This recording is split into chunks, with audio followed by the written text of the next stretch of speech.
The Grapes of Wrath is an incredible drama about a poor Midwestern family who is thrown off of their land. They travel to California, suffering the misfortunes of the homeless in the Great Depression.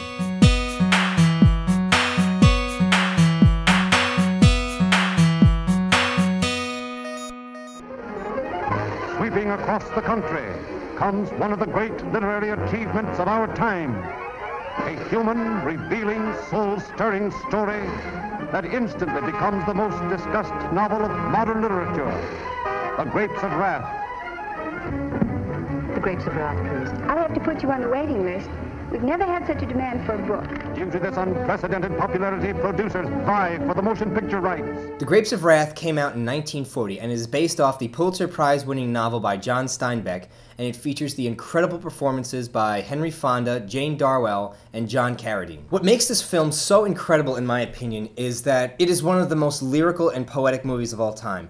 And this is done through story and through incredible characters who have a lot of things to say. And the beauty of it, in my opinion, is that these people are poor, they're Midwestern, they're basically homeless, and yet they have so much to offer and so much insight in what the world is really like. Henry Fonda's performance as the heroic Tom Joad in itself is completely memorable, as he faces the oppressions of the rich and the demise of his family. Back in the late 1930s, Henry Fonda was negotiating a contract with 20th Century Fox, who was the production company that made the film. And he did not want to be binded by a contract because there are dozens of projects, undesirable projects that 20th Century would have forced Henry Fonda to do.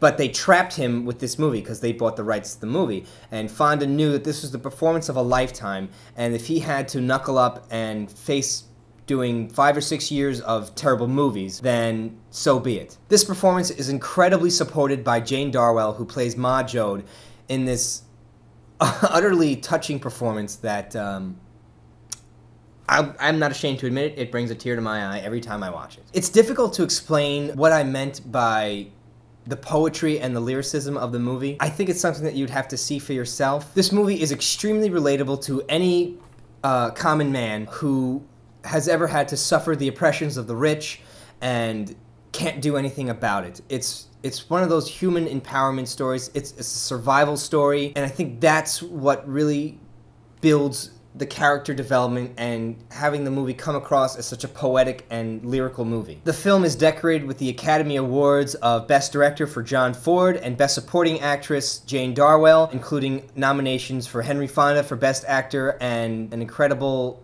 candidate for Best Picture. Let me know in the comments what you think of The Grapes of Wrath. Were the performances memorable?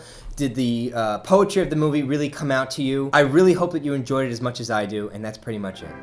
And now, at last, The Grapes of Wrath is ready for the screen as the motion picture captures all the drama, suspense, action, tears and laughter of the story that stirred a nation.